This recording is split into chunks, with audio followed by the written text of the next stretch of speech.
Coming up on First at 4, a group from North Carolina donates supplies and campers to one family in Breathitt County. And an update on a flood relief operations center in Floyd County serving those in need. Plus, a temporary break in showers and storms will be with us through tomorrow, but chances ramp back up again. The latest details in your First Alert forecast coming up as Mountain News First at 4 starts right now. Dedicated to Eastern and Southern Kentucky, this is WYMT Mountain News First at 4. Good afternoon, I'm Steve Hensley. First at 4, after hearing the stories of those who lost everything in the recent flood, one North Carolina group rallied with their community to provide a sense of home to a few Breathitt Countyans. Holly Whitson and her family were in Breathitt County delivering supplies when they saw the devastation and met people who lost their homes. That's when the Bakersville natives sought support from churches, businesses, and other partners to help purchase 3 campers to deliver to folks who need them, providing a home to people like Debra White, who's been living in a rundown 1-bedroom home that was destroyed by the flood.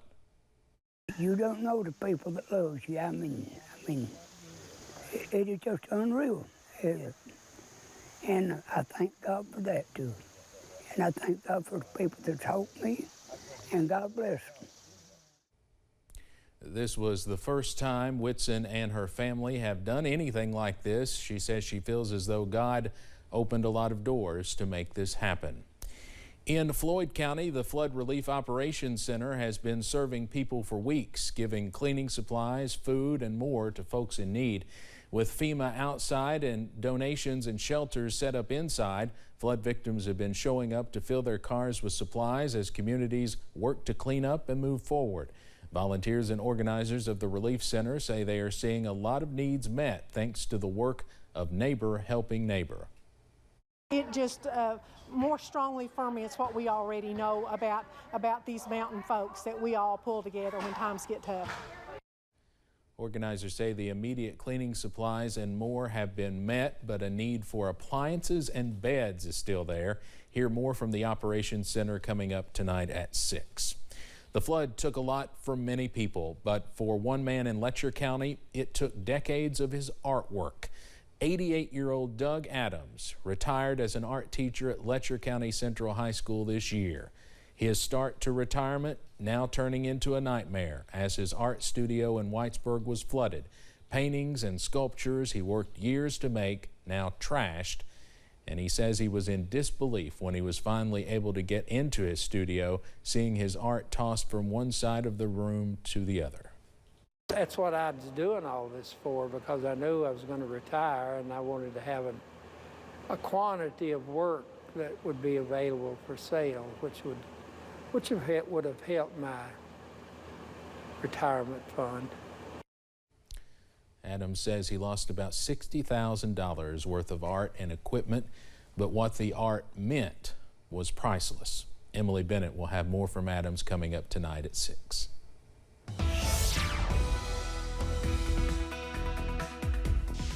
Well, a mostly dry day around the mountains today. We'll continue to watch the potential, though, for a few more spotty showers and storms as we work our way through the evening hours. Outside, as you head over toward Mount Vernon along Interstate 75, things are mostly on the quiet side again. You see some of those fair weather clouds bubbling up here this afternoon, taking you out east to UVA-wise. A little bit of a different story. Some of those thunderheads trying to develop vertically in the sky. They're at 70 right now. Current temperatures around the region, many of us middle and upper 70s to near 80 right now. Wise, our cooler spot, and well, that's where we're seeing a couple of those showers working through. Dew points are in the low to mid 60s, so you do feel it outside as we head through the afternoon and evening hours. But for the most part, we're not doing too bad in terms of the humidity. Pinpoint Doppler out there again. You see the biggest area, and biggest in quotation marks there, just west of downtown Norton at this hour, with a little thunder shower, if even that, probably just closer to a run-of-the-mill downpour out there toward Big Stone Gap. Backing on out, you see satellite and radar through the evening hours. We'll have to watch some of these splash and dash showers as we head through tonight, but most of us should stay dry. Keep that First Alert weather app handy as we run through the nighttime hours. Eventually those showers will go away and we'll fade back into the mid-60s and eventually the lower 60s as we head into tonight. But we're not done with the shower chances yet. The big details coming up in a little bit. Steve? All right, Evan, thank you. Fayette County has its first case of monkeypox. The Cabinet for Health and Family Services says it's one of 17 now likely cases across the state. So far, 3 cases have been confirmed in Jefferson County, and there are 14 probable cases in several other counties. The Lake Cumberland District Health Department is offering the monkeypox vaccine. It's available to certain high-risk people 18 years and older. They only have a limited supply. You can call the health department for more information. A new review finds a lack of high-quality monkeypox guidelines may be hampering treatment of the infection around the world. The analysis in BMJ Global Health finds the existing guidance often does not have enough detail, rarely provides advice for children, and is often inconsistent. Let's head over to Wall Street now on this Wednesday. The Dow closes down today more than 71 points. We'll have more financial news in our next half hour. It's been a difficult year to travel with widespread flight cancellations, delays, and lost bags nationwide. With that in mind, the Points Guy is releasing its 6th annual Best Airlines report to help consumers choose which carrier to fly when booking their next getaway. A new report from Brian Kelly, CEO and founder of the Points Guy, says Delta Airlines is the #1 airline for the 4th year in a row. Kelly says there are 4 main factors that determine which airline is the best: reliability, the overall experience, cost, and number of destinations, and finally, loyalty perks. Funny thing is, Delta didn't actually come in #1 in any of those categories, but they posted really strong. They're also the most expensive airline, so consumers are willing to pay to be treated like humans. I think that's the key theme we're seeing. Southwest ranked #1 in terms of cost and number of destinations, while United scored the highest among frequent flyers. The ranking comes during a difficult year for air travelers. U.S.-based airlines canceled more than 120,000 flights through July. Coming up on First at 4, with students beginning a new school year, districts nationwide are already facing a teacher shortage. Plus, we've got a break in shower and storm chances through tomorrow. The latest details are coming up in your full forecast right after this. Some Kentucky students were back in the classroom today. Scott County officials say while COVID may not be gone, the days of fearing COVID need to be. This morning, the 2022 school year kicked off for Scott County schools, and normal was the word of the day. It's something the school system has been pushing. Kids will walk in and they will see that not only we're talking the talk that it's going to be normal, but they're seeing us walk that walk and everything that we're doing. Students in several other districts also returned to the classroom today. As the school year starts around the nation, districts are already facing an uphill battle, a shortage of teachers. As CBS's Naomi Ruchim explains, tens of thousands of positions are still unfilled. After more than 3 decades in the classroom, Florida kindergarten teacher Denise Sufreen still looks forward to the first day back. I am so excited. I can't wait to meet them. But as kids fill the halls again, Florida is in the midst of a massive teacher shortage with about 8,000 unfilled positions. What is the impact of the shortage on students? Students won't have as much individualized help. They might not be getting the quality of education. Kansas is down about 1,400 teachers statewide. Dallas had 300 positions to fill with just weeks to go. We're hiring on site. And San Francisco is starting the school year short. We can do an emergency permit, emergency credential. We have a perfect storm. Randy Weingarten is the president of the American Federation of Teachers. She says the shortage is due to low pay, politicization of the classroom, and a basic lack of appreciation for educators. We need the politicians to stop making these culture wars and to respect the work we do, respect parents, respect kids, and respect teachers. And that doesn't cost a dime. Some districts are getting creative to bring teachers back to class, offering 4-day work weeks, thousands of dollars in incentives, discounted childcare, and even relaxing the dress code. Still, a poll of the American Federation of Teachers found job satisfaction is desperately low, with 3/4 of members saying they would not recommend their profession 40% say they'll likely leave their jobs in the next 2 years. Education has to be valued by our society more. It needs to be shown with salaries. This school year, many districts are missing the mark even before the bell rings. Naomi Ruchim, CBS News. The AFT survey also showed that teachers believe lawmakers have not done enough to curb gun violence in schools, and 70% said the threat of gun violence affects their school environments. Florida's governor is pushing a program to attract more teachers, but not people with an education background. Instead, Governor DeSantis is looking to hire first responders. The new recruitment plan offers waived exam fees and a $4,000 bonus for first responders. It mirrors a policy already in effect for veterans.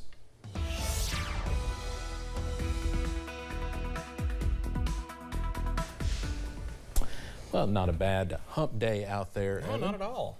We're not dealing with the excessive humidity. The temperatures are in control. Yep. I don't mind it at all, and I think we're in for an even better day tomorrow. Just tonight, you have to watch out for maybe a couple of those spotty showers like we're dealing with right now in parts of Southwest Virginia. There's actually another one over in Laurel County. We'll take a look at Pinpoint Doppler in just a second. First off, outside, speaking of Laurel County, let's head to London Corbin Airport. You see plenty of sunshine at this hour, and those fair weather cumulus clouds bubbling up. A 78-degree reading there from the airport thermometer. A little bit of a different view from our Pikeville Medical Center camera this afternoon. Looking toward US 119, US 23 there. Things moving smoothly at this hour. And they're at 76 in Pikeville at the moment. Temperatures around the region, we're in the middle and upper 80s just about everywhere. Warm spots right now. Somerset's at 81. So is Williamsburg and Jacksboro. 80, Manchester, Middlesboro. A little bit cooler in Southwest Virginia. Wise is at 70. Where they're dealing with some showers. We talked about dew points, middle and upper, or excuse me, low to middle 60s, so you feel it, but it's not uncomfortable out there as we run through tonight. Pinpoint Doppler is mostly a clean sweep around the region, but you see a few of these showers just outside of our West Virginia counties and outside of Buchanan County, Virginia. Our one little shower, our downpour right now, right on top of Big Stone Gap. That'll continue to push off to the east, may bypass the city of Norton itself, but may clip Wise as we head over the next little bit. You see the activity from today. We're diminishing some of those clouds, but again, we'll watch some of these showers trying to work in toward the I-64 corridor. The wider view across the nation. Here's what we've got going on. Kind of a mess across portions of the eastern third of the country, but high pressure. In fact, we'll bring that closer into focus here in just a second. High pressure in place across portions of the upper Midwest. That's what's going to kind of be in place as we head into the day tomorrow. Unfortunately, it won't last that long. For tonight, 60s out there. Winds looking calm, mostly clear tonight. Not looking too bad around the region. Timing it out on Future View as we run through tonight. Again, we diminish the chances for showers and storms as we head past the sunset hour. That's going to be the kind of official end of things as we head into tonight. Again, a few scattered clouds. You see some of that fog developing in the morning, especially in those river valleys. As we start off our Thursday, we'll be back in the 80s as we head towards tomorrow afternoon. Plenty of sunshine, maybe a stray storm, but otherwise we're looking in good shape as we head Thursday into Friday. A dry start, a few clouds working in, but here come a few more showers and storms from our south and east that we'll have to keep an eye on as we head through our Friday afternoon. On that extended forecast, where your weekend is always in view, here's what we've got going on. We've got scattered showers Friday into Saturday. Again, the best chances right now look to be Saturday and into Sunday. That could linger into Monday and Tuesday as well. We will watch it, and then we'll be keeping an eye on things. Maybe trying to tail that rain chance off as we head towards the middle of next week. So not looking too bad. Just have to keep an eye out for some of those splash and dash showers and storms into the weekend. Steve? All right, Evan, thank you. Torrential rains hit New Zealand's South Island today, flooding houses and roads and forcing roughly 200 households to evacuate. Around 70 homes in Nelson at the north of the South Island and 140 homes on the west coast of the island were evacuated. New Zealand weather provider Met Service said that mountain ranges in the west and north of South Island could receive up to 19 inches of rain between today and Friday. States of emergency have been declared in Nelson and on the west coast. Straight ahead on First at 4, scientists in the UK discovered digital reminders can actually help improve our memory. Plus, we'll have the latest entertainment headlines in our Hollywood Minute. If you are struggling to remember something, new research suggests just reach for your cell phone. While some experts believe too much tech can lead to digital dementia, scientists in Britain found phones may actually improve our memories. CBS's Ian Lee has the story from London. Cell phones might seem like they're glued to our hands with the constant messaging, talking, and scanning of social media. So scientists in the UK wanted to know how that affects our brains. We were interested in the way that people use devices like smartphones as an extension of their memory. Dr. Sam Gilbert led a team of researchers from University College London. Using a computer program, 158 volunteers were given a memory task to do 16 times. For half of them, they had to rely on their own memory. For the rest, they could set reminders on a digital device. When people have access to a digital memory, they offload the most important information into that digital memory. But this, in turn, frees up space that we can use to remember additional information. So your important information is only as good as your battery life. That's right. So you need to make sure that your devices are reliable. Some folks agree digital reminders help boost their memory. I would put in my dentist appointment, but I'd also then remind myself that, also my husband has one and my son has one, so I need to make sure that they go to theirs.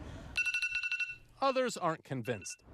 No, because I just have everything written down.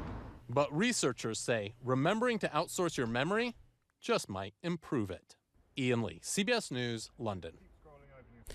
The researchers say their next step is to see if their findings can specifically benefit the elderly. The study is published in the Journal of Experimental Psychology General. The FDA is establishing a new category of over-the-counter hearing aids. The devices will be available for purchase without a medical exam or prescription. They could be in stores by mid-October. CDC Director Dr. Rochelle Walensky announced plans to reform the health agency, acknowledging its shortcomings during the COVID-19 response.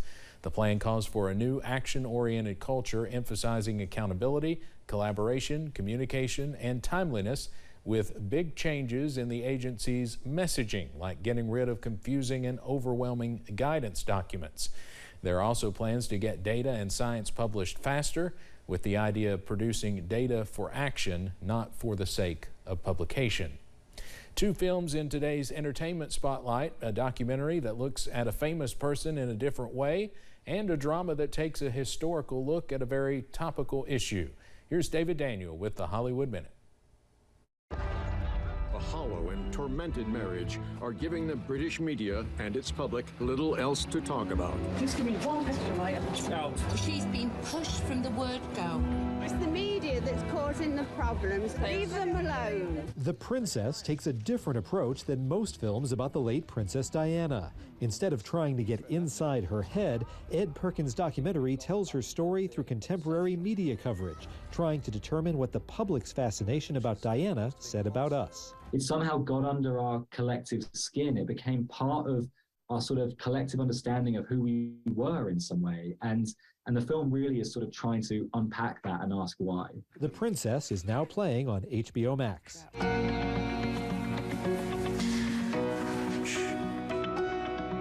You're going to rest for a few hours. Which one of you is Jane?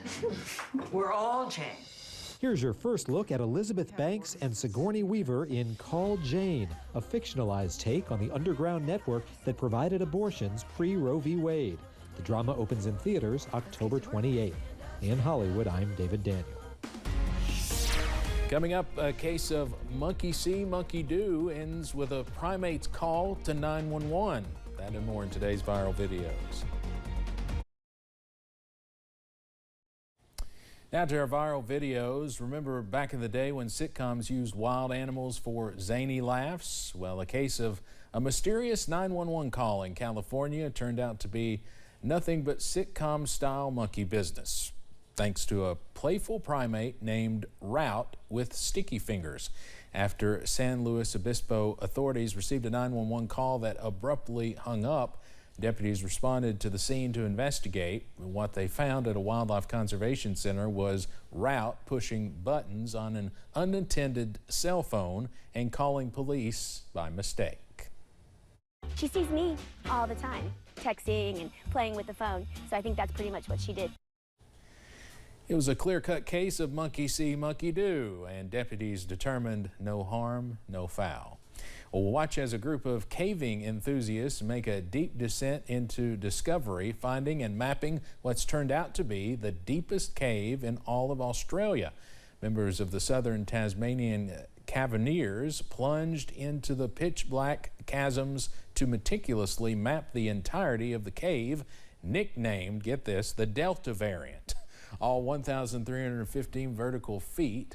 That's taller than the top floor of the Empire State Building. So when they finally reached the bottom, it was time for a subterranean celebration.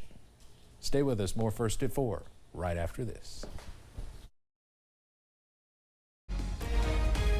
Coming up, FEMA officials continue to work in eastern Kentucky to help people get the assistance they need. And what effects can mold have on your health? We talked to an expert about who may be at the highest risk for getting sick. Plus, shower and storm chances remain off and on tonight and as we head into tomorrow. The details on what the rest of the week and the weekend look like as well coming up as First at 4 continues. Mountain News First at 4 continues. FEMA is in eastern Kentucky meeting with people one-on-one, helping them get assistance. One of those locations is in a hard-hit area of Perry County where representatives are working with folks, and they are also going door to door. WYMT's Phil Pendleton spoke to them and people impacted by the disaster. Well, we are here today in the Erie community of Perry County outside Hazard. Here is where, of course, like so many other areas, there was so much devastation. However, people are telling me they are just so thankful that they have their faith, that they still have their family. And now FEMA is here on the ground offering assistance, offering hope and help as people try to recover and rebuild their lives. Bridges are still out, cars are still in the creek. Homes remain crushed, but assistance is on the way. FEMA arrived in the Erie community where they'll be set up to meet with people one-on-one through Thursday at the Home Place Community Center. People can register for individual assistance or emergency home repairs. The staff here can look up their application, tell them if it's complete or whether there are some missing items. Maybe they registered and have had difficulty receiving the call back from the FEMA inspector. He or she would be normally coming out and looking at the property. FEMA reps tell me that people are encouraged to keep applying even if they are denied coverage. Oftentimes it's something very simple that was overlooked or something that they didn't have or didn't know that they had to get the help that they so desperately need. They're told to keep applying until you get approved. In Perry County, Phil Pendleton, now back to you. Phil, thank you. FEMA will be set up all day Thursday as well. They are located at the Home Place Community Center in Erie. As many people have been cleaning out their flooded homes, they have discovered mold. And mold can cause damage, of course, to a home. But what ARH infectious disease specialist Dr. Ferris Cotter is concerned about is the damage it can cause to people's health, especially those with a weakened immune system. If you have low immune system, we call that immunocompromised patients. You have especially cancer patients on chemotherapy, or organ transplant patients on medications, or patients on heavy immunosuppressive therapy, or even HIV patients. These patients should not be cleaning mold. He says people that are healthy can be affected as well. WYMT's Olivia Calfee will have more on how to prevent that at 5:30. As we near the end of tick season in Kentucky, it's important to know that Lyme disease can still affect many Kentuckians. That's not the only tick-borne illness here in the Commonwealth, and it's important to know what to do in case you encounter a tick bite. Allie Blake has the latest. Lyme disease affects many Kentuckians each year, and with the potential rollout of a Lyme disease vaccine, that brings hope to many Kentucky families that are still suffering from the disease. Of course, it's important for doctors and researchers to continue to study the arachnids to keep people safe from sickness. In terms of the history of Lyme disease in Kentucky, there isn't a lot of information about it because doctors don't have to necessarily report it to the CDC. Therefore, most numbers aren't necessarily accurate. Black-legged deer ticks that carry Lyme disease are generally a little orangey in color. They are most commonly active when it's warm outside, and with more people outside post-pandemic, more people are coming in contact with the bug. Lyme disease is present in the state of Kentucky. We have lots of ticks that have been sent in, black-legged deer ticks that have been sent in, that have been tested. The pathogen that causes Lyme has been found over and over again. So it is in the state and people can be exposed. If somebody brings a deer tick to their doctor's appointment, it's hoped that that would spur some action and spur some belief that perhaps there needs to be some testing for Lyme disease. Researchers hope that bringing more attention to these ticks, that they can ultimately pass more information on to physicians that could help to keep people safe. In Lexington, Allie Blake, WKYT.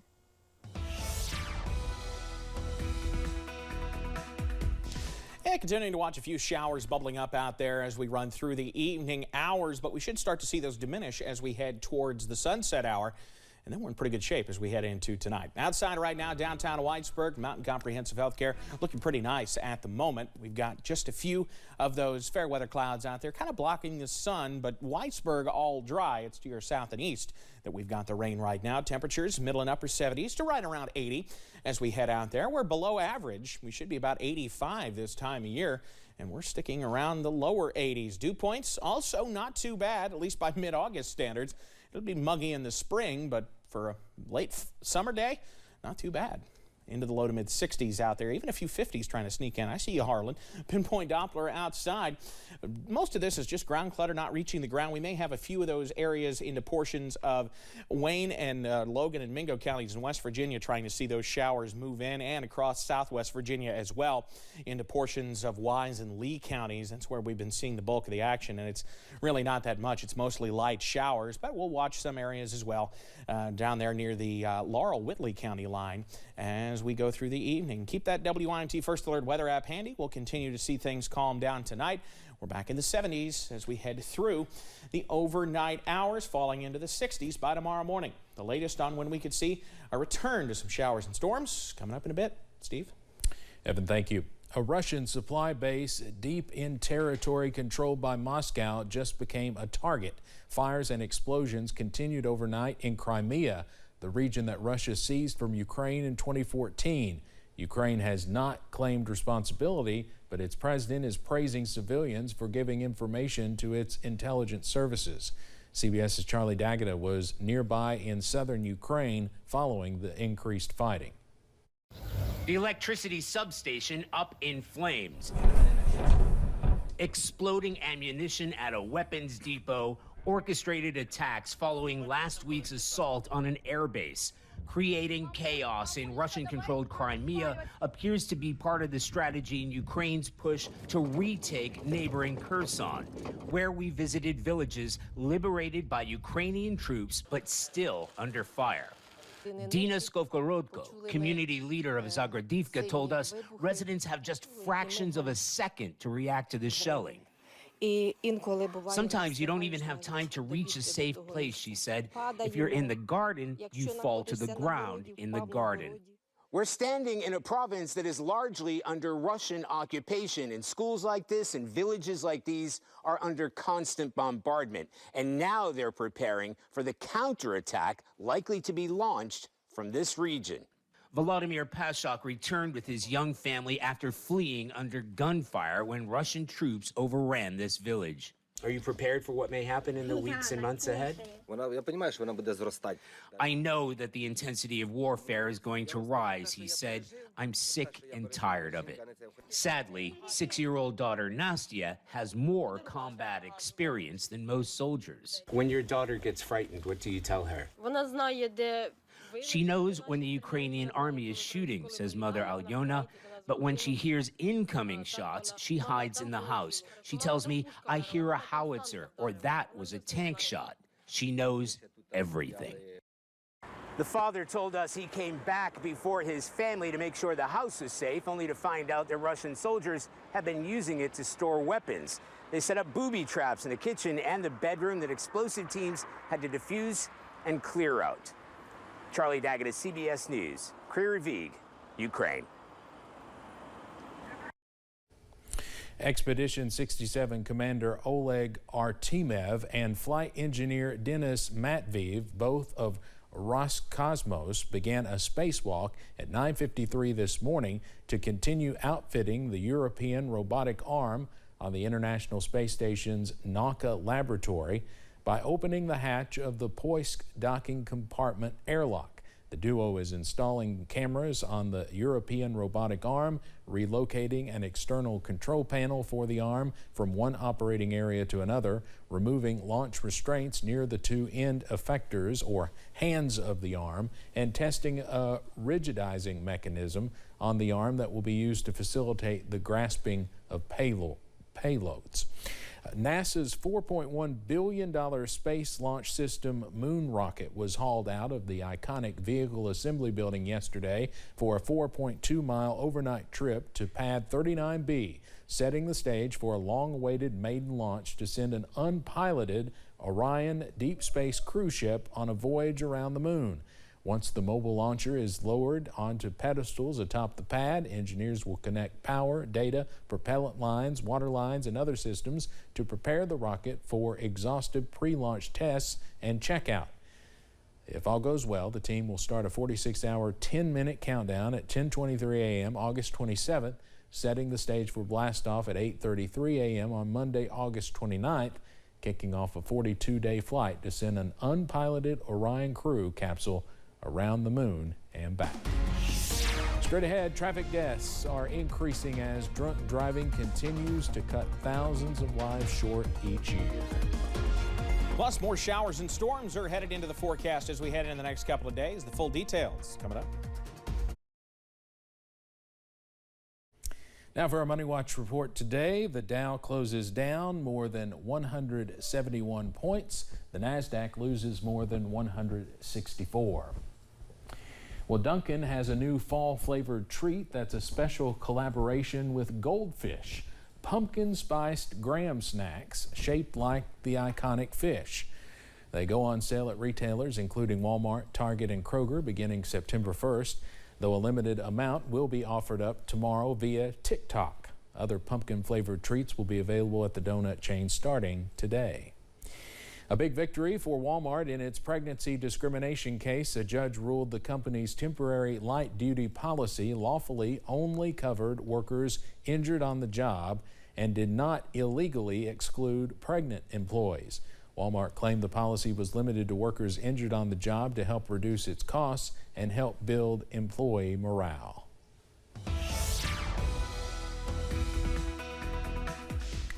Well, we are continuing to watch just a couple of small showers developing around the region. Many of us actually dry at this hour, and we'll continue to see that as we head into tonight and really much of tomorrow. Not a bad day today, not a bad day as we head into our Thursday. Outside, looking good right now from our Parkway camera. Mountain Parkway at Slade looking a-okay. Sunshine at the moment. You can kind of see some of those fair weather clouds there in the background, but so far so good around the region this hour. Temperatures, we've talked about them, middle and upper 70s to right around 80. Our warmest spots sitting around 81, such as right here in Hazard down toward Jonesville, Jacksboro as well. Somerset and Irvin checking in at 81. Indeed as well. Pinpoint Doppler, just a scattered amount of showers into portions of the I-64 corridor. Future View hinting at the possibility for some of that in parts of Letcher and Pike counties, but you see what was near parts of Big Stone Gap over toward Norton and even Coburn there into portions of Wise County have fallen apart, taking you further off to the east, or west, I should say. South of Pennington Gap over toward Jonesville, maybe a shower sneaking over east of Sneedville at this hour. Continuing to watch showers, or at least the clouds, begin to diminish, though we will watch these few clouds and showers over toward the I-64 corridor. Those will continue to kind of move to the south as we head through the nighttime hours. And you see the big picture. We're kind of moving the big-time weather makers, if you can even call them that, kind of off to the south and east. We've got a little bit more of that high plains, high pressure working in, or at least upper Midwest high pressure working on in. And as it does, we'll continue to see things on the calm side for tonight and tomorrow, but things start to change as we head into the day on Friday. Future view, time it out as we head through tonight again. You see some of those scattered showers. They do mostly diminish as we head past sunset, and here's some of that fog developing in the morning hours. You see that kind of gray color. That's going to be that fog, especially areas that catch a shower or in those river valleys as well. That'll burn off quick. Maybe a spotty shower tomorrow, but plenty of sunshine on the way for Thursday. Temperatures back near 80. As we head into tomorrow night, they calm down as well. But look, by 7 o'clock on Friday, here comes more a cloud cover working in. That boundary kind of moves back to the north and west almost. And here comes the possibility for a few showers developing as we head into our Friday afternoon. Something we'll watch. Heading into the day tomorrow, planning out your Thursday, 63 to start, back into the mid-60s as we head into the afternoon hours, topping out near 80. And again, we'll have to watch out maybe a shower. I just don't think it is a huge chance out there. But one thing we will start to see an increase in the humidity. Not too bad Thursday or Friday, but as we head into the weekend, that's when we start to see an uptick in the muggy meter. And then even into next week, we're still on that muggy, humid line as we head into next week. On that extended forecast, where your weekend is always in view, best rain chances this weekend, though we will have to keep an eye on things as we head towards Monday and Tuesday with the potential for a few of those showers containing some heavy rain. We'll watch it and we start to diminish it back to scattered chances toward the middle of next week. Steve? All right, Evan, thank you. Drunk driving continues to cut short thousands of lives each year. It's a tragedy that got worse during the pandemic and continues to head in the wrong direction. CBS's Debra Alfarone has the government's latest statistics about traffic fatalities. A teenage girl died in Texas this month when a pickup truck plowed into her home. Police say the driver was drunk.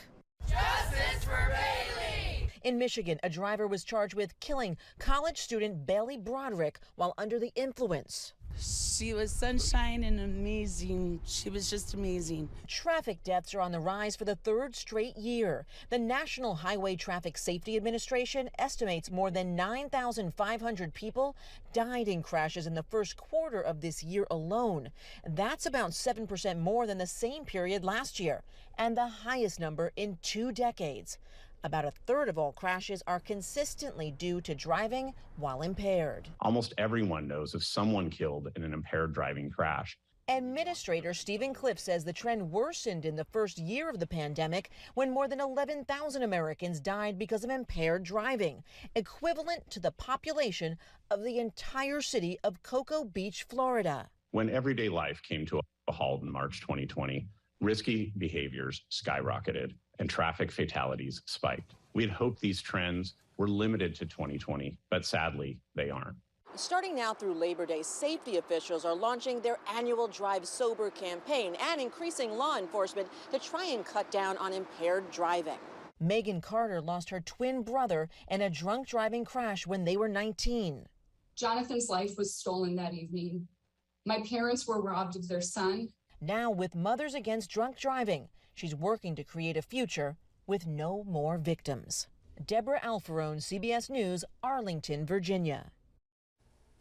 Traffic safety officials say reaching 0 deaths on the roads is a top priority of the Biden administration.